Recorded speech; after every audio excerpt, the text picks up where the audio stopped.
E olha, o nosso assunto agora é o ensino híbrido na rede privada, no qual os alunos vão estudar alguns dias em casa e outros dias presencialmente nas escolas. Esse tema deixou, inclusive, muitos pais com dúvidas em relação ao valor da mensalidade.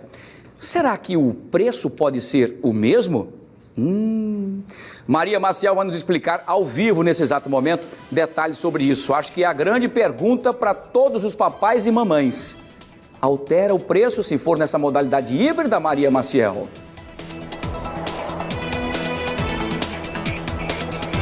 Eu também estou querendo saber, viu, Wilson? Porque minhas filhas estão nesse sistema aí, vai uma semana para a escola e na outra fica em casa, então realmente é a dúvida de todo mundo. E quem vai responder para a gente isso é o advogado Erickson Dantas, que é da Comissão de Direito do Consumidor da OAB.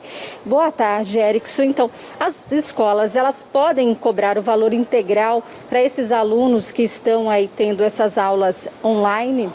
Boa tarde, Maria. Boa tarde, Wilson Júnior e todos os telespectadores do programa Fique Alerta da Rede Record. A respeito da pergunta formulada, em se tratando desse momento que consideramos como atípico, um momento difícil que estamos atravessando, e aí essa situação ela está regida pelo CDC, porque há uma relação de consumo. Então, a respeito do pagamento das mensalidades, a escola ela deve continuar cobrando o valor normal daquela mensalidade que foi informada ao aluno ou ao seu representante legal no ato da matrícula ou da rematrícula. A lei ela fala sobre toda essa questão de pagamento de mensalidades escolares, que é a Lei 9870/99, especificamente no seu artigo 1º, parágrafo 3º.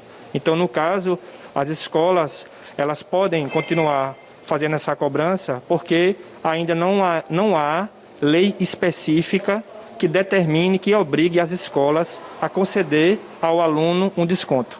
Não é uma obrigação, mas existe espaço para negociação? Sim, existe espaço para negociação, até mesmo porque no momento em que se atravessa hoje o país em si, o mundo em si, o ensino, é bom que haja uma negociação do fornecedor, que no caso aí é a escola, junto com o aluno ou seu representante legal, que configuram como consumidores.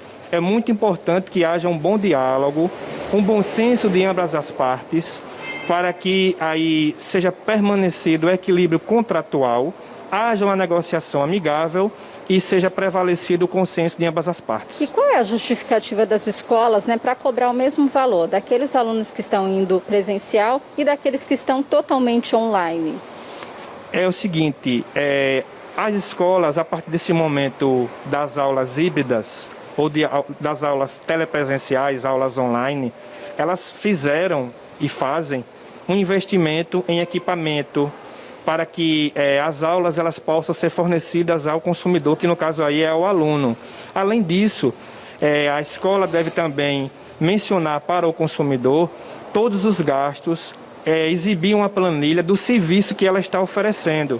Então, como há esse investimento, além do salário de professores e funcionários, investimento de equipamento e tecnologia para as aulas serem concedidas de forma híbrida online, a escola tem sim esse gasto, esse investimento que faz para fornecer ao aluno, conceder ao aluno consumidor o ensino.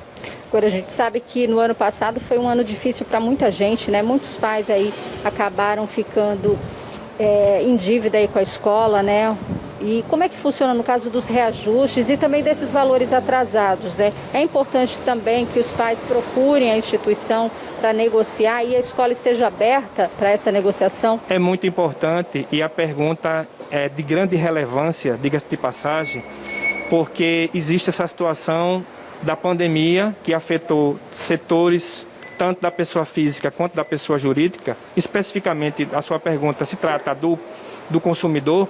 Então, é muito importante existir esse diálogo para haver uma negociação ou uma renegociação no caso de rematrículas ou de caso de matrículas, porque também a pessoa jurídica, no caso aí a escola, o fornecedor, necessita da manutenção dos alunos para que elas possam cumprir com suas obrigações. Então, um acordo, um diálogo, um bom senso é muito relevante que aconteça. Ok, muito obrigada então pelas informações. Então, esclarecimentos importantes esses, porque a escola, como o Erickson disse, ela pode sim cobrar esse valor integral, já que está aí com os professores de volta à sala de aula e a modalidade online, por enquanto, é uma opção para aqueles pais que têm alguma situação mais específica, que a criança não pode ir para o presencial. Então, essa é a justificativa para essa cobrança ser integral em todos os casos, tanto online quanto presencial. Volto com você, Wilson. Muito bem, Maria, muito obrigado. A notícia é muito boa, mas enfim, vai voltar à escola presencial, eles vão ter os custos, logicamente, de usar a estrutura, ar-condicionado, energia e tudo mais, que foi essa a base, inclusive, da discussão para chegar naquela redução dos 30% que se ficou até o último momento, antes da matrícula, né? Vamos aguardar, mas nada como uma negociação se o papai e a mamãe também tiver em um momento mais difícil, né, Maria? Pode ser feita essa negociação, você não concorda comigo? Ou então perguntar até o próprio advogado que tem mais experiência nisso do que a gente? Isso, eu vou saber aqui porque realmente ele é o especialista. Érico, existem situações, por exemplo, situações específicas de famílias que podem negociar um desconto, alguma coisa para aquela família, independente aí de não existir essa obrigatoriedade? Para o aluno que está em casa somente online? Existe essa possibilidade. Deve ser analisado o caso específico. Não existe proibição da escola dar o desconto, não existe. E a escola, diretor de escola, proprietário de escola, o empresário em si, junto à escola, ao consumidor, ele pode, em relação ao caso concreto, analisar a situação específica, ele pode sim conceder esse desconto. Existem projetos de leis que estão em tramitação no Senado Federal e na Câmara dos Deputados, que eles mencionam a respeito dessa possibilidade de desconto de 20% a 30%, no caso das aulas estarem sendo realizadas no momento da pandemia, mas ainda não foram aprovados. Mas, em resumo, há a possibilidade, sim, de haver esse consenso junto à família, junto ao aluno, e o aluno ter o desconto até para que seja evitado aí a evasão escolar. Ok, muito obrigada então pelas informações. Existe esse espaço para negociação, agora o problema é que se um pai consegue o desconto, aí corre todinhos os outros querendo também o desconto. Verdade, não é isso? Maria. E aí fica difícil. Mas vamos lá, volto com você, Wilson. E eu volto ainda com você para tentar tirar essas dúvidas que estão chegando aqui, a dúvida de todos nós também, Maria. É o seguinte, nós vivemos um 2020, um momento difícil de pandemia, com essa luta toda dos 30%, enfim, para poder respirar um pouquinho, por conta que todas as aulas acabaram ficando online. Nesse momento agora, 2021, Maria, eu queria perguntar ao especialista aí, em relação a se terá, por exemplo, reajuste esse ano, se seria legal ou não, ou o que vai acontecer, enfim.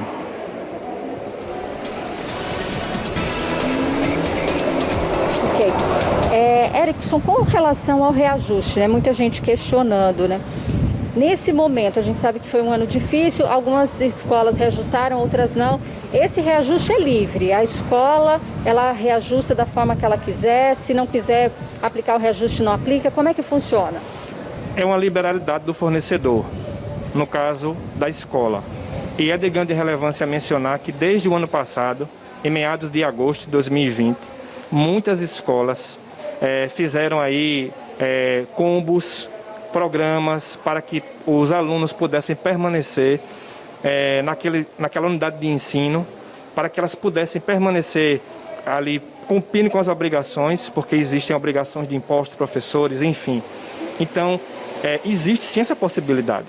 Agora, a questão do reajuste, do percentual do reajuste, é uma mera liberalidade do fornecedor, mas não há nenhuma objeção de que seja analisado o caso concreto de cada família, do consumidor, até levando em consideração, se for o caso, a quantidade de alunos da mesma família que estão naquela escola. Então, isso também deve ser levado em conta. É uma orientação nossa para que seja aí feito um consenso de ambas as partes e seja feito um acordo amigável entre ambas para se evitar discussões no PROCON ou na via judicial. Caso seja um aumento abusivo considerado, pode procurar o PROCON. Sim, Caso haja situação abusiva, o próprio CDC, no artigo 6º, no inciso 5, ele menciona que nos contratos, existindo abusividade ou onerosidade, esses contratos podem ser revistos, se o consumidor ficar em desvantagem. Obrigada, então, mais uma vez pelos esclarecimentos e tirando as dúvidas, né? Muita gente tem dúvida, é um assunto que gera muitas dúvidas, porque todo mundo aí praticamente tem filhos na escola e quer saber exatamente como é que funciona.